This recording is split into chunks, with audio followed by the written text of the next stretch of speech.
Oftentimes, the meaning we find in our life is determined by the relationships we have with others and how connected we feel to our communities, organizations, teams, family, friends, and so on.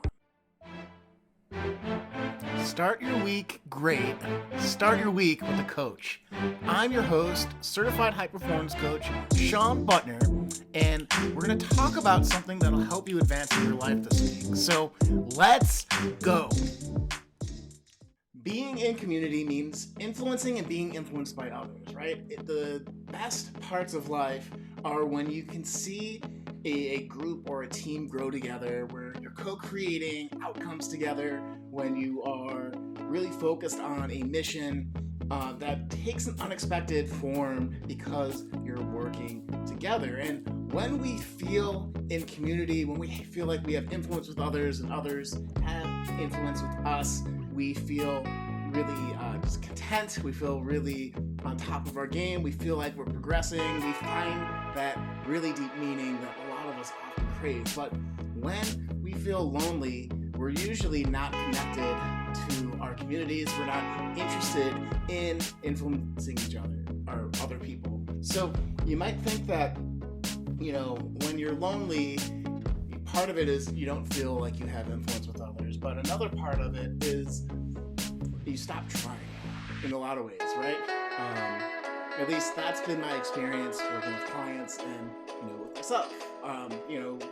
Out of college, I moved to an area where I didn't know anyone, started a new job where I didn't know anyone, and moved states. And it was pretty tough because, when you don't have that shared culture, or you feel like you're being judged for being yourself because you're the new person on the block, you try to play it small sometimes, or you try to hold back when really you need to be more open and share who you are. But when that finally changed for me was going through and really learning about high performance and really finding my confidence again to really go and feel like no matter what happens, if I show up as my authentic self, things will change. And so that's the belief here when it comes to being in community, is how can you be more authentically yourself and find like-minded people. So how do you do that? I got 5 areas for you. First is when you are interacting with people, or you're trying to build a new relationship, or you have a relationship that you've had, for a while. The first idea is to lead with the best intentions for others, right? It's really easy when somebody hurts us. It's really easy when we feel judged. It's really easy when, somebody says something and we don't understand to immediately assume that they're out to get us, that they meant to hurt us, or, our brain is trained to assume the worst so we can prepare and effectively treat it or get after it. Really, leading with the best intention is trying to put yourself in somebody else's shoes and really understand how they came to a conclusion, how they, did a certain action, and just assuming that, they weren't thinking, or, hey, they didn't mean it like that. They're actually trying to help, because often cases that's the case. But you'll find if you can find that best intention for others, that you'll judge less, that you'll be able to respond a little bit more with grace, with a little bit more understanding, and a lot less emotional charge, right? And so if we're looking at building communities, building connection, building influence with the people around us, leading with the best intentions and talking to it when we speak to them can really help shape stronger relationships. So that's the first point. Second point is to be the connector, right? Wherever you are in your community, you should be leading your community, right? So if you are interested in gardening, if you are interested in music, if you are interested in creating videos online, if you're interested in high performance, who are the best people in those interests? Who are the people that are really interested in it also? And, how can you connect those folks together, right? It's such a weird thing. A lot of networking could seem really hollow unless you're bringing people together. So And there's a very unique sense of joy when you say, hey, I think these two cool people can meet or should meet, and it would create something, or they enjoy each other's company and help each other out, right? So being that connector, bringing people together is another way we can find meaning. It's another way to kind of feel that sense of community and to lead in that community. All right, third thing is to ask consistently about other people's passions and dreams, right? So how can you bring people together to be the connector from the last point?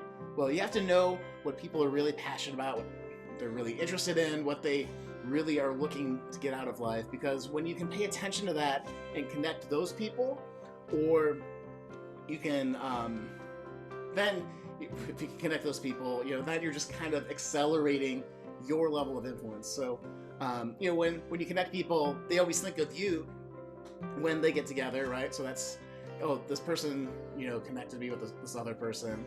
But if I'm really passionate about rock music, this person's really passionate about rock music, we want to start a band but I can't find people, my friend James introduced us, and now it's amazing because I have another person interested in the same thing, and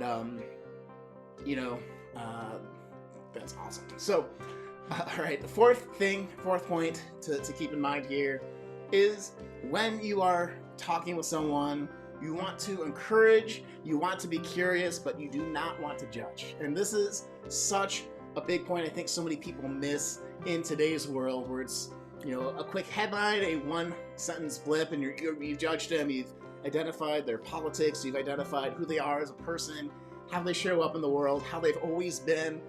We load so much stuff on to very small blips of communication that if you can be the person that says, let me find out a little bit more, let me understand to make sure this is true, or let me build a case to say that, oh, when this person says this, this, and this, it means X about them, right? If you can be the person that suspends and holds judgment, you'll, one, be different from so many other people out in the world, and I think you could agree with that. And two, people tend to trust people that aren't going to immediately judge them and make them feel bad about themselves. If you've ever been judged yourself, that feeling of, this person doesn't like me, or this person doesn't get me, and doesn't understand me. And so you're doing the opposite of building community, of building relationships, of building your influence when you jump to judgment. So stay curious and encourage people when they share their passions and whatnot. And fifth point, guys, is to proactively help others, right? So if somebody in your community, or somebody with your interest, or somebody that you've been connected with or have connected with needs a little bit of help, don't wait to see if they have a problem. Go and say, hey, you should meet this person, or hey, have you heard this, or hey, I'm really into this band right now, I know you like this type of music, have you heard of that? Proactively reach out, proactively add value, proactively try to connect can really switch the quality of a relationship. And it doesn't take that much. It could be a quick note, it could be a quick voicemail, or whatever it is that you do to communicate with folks, because there's so many different choices in today's world. So when we create and find meaning in our relationships by leading with the best intention for others, so people expect that you're trying to understand them, when you are the connector between people, when you are constantly asking people about their passions and their dreams and encouraging them, when you are able to be curious and suspend judgment and proactively help others, encourage others, and lead them to things that they're interested in, things that help them in their lives, that's when you build influence, that's when you build community, and ultimately that is where we find meaning, right? So I hope you loved this video. This is the fifth video in the Meaningful Revolution series. Next video, we're going to be talking about measuring success and measuring your progress and being progress focused. I know you're going to love it, guys. I can't wait to see you there. So take care and see you next week.